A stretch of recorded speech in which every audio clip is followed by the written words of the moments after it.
Palembang.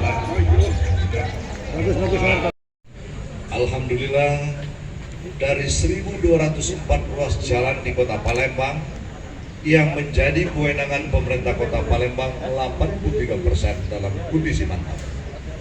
Sisanya hanya 17% akan kita lakukan perbaikan dan peningkatan di anggaran tahun 2022-2023. Insya Allah target kita tahun depan lebih dari 90%. Pelaksanaan persetujuan bangunan gedung saat ini sudah dilakukan melalui sistem SMPG.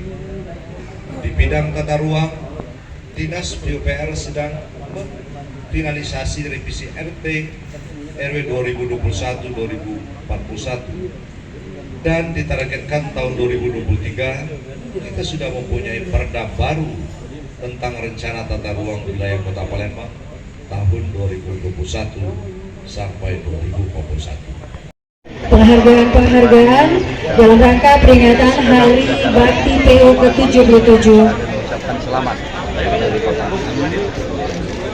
Semoga ke depan yang tentu fokusnya adalah menangani infrastruktur yang akan lebih baik lagi, lebih sukses lagi untuk membangun Kota Palembang terutama dari sisi kualitas.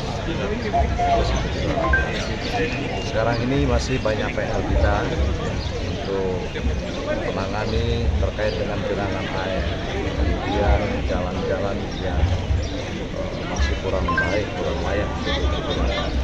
Itu ini menjadi target utama kita 2023 bersama fasilitas kita. Ya, tentu apresiasi kepada seluruh jajaran Kota Palembang kepada selama ini telah melaksanakan tugas dengan baik untuk Kota Palembang. Bisa dari Pak Wali terkait pengawasan pelaksanaan harus lebih ditingkatkan lagi, berkualitas kualitas yang berkelanjutan. Yang ketiga bersamaan dalam bekerja. Dan terakhir tadi keempat disampaikan jaga kesehatan supaya dilakukan monitoring. Pak, berapa jalan? Kondisi jalan sekarang saat ini Pak?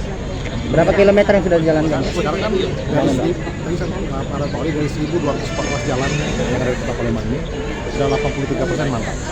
Target di 2023 90%, di atas 90% dan kota mantap. Memang masih ada jalan yang bisa 17%, akan terus bertahap. Pak, untuk mengatasi banjir Pak, mengatasi banjir Pak. Kita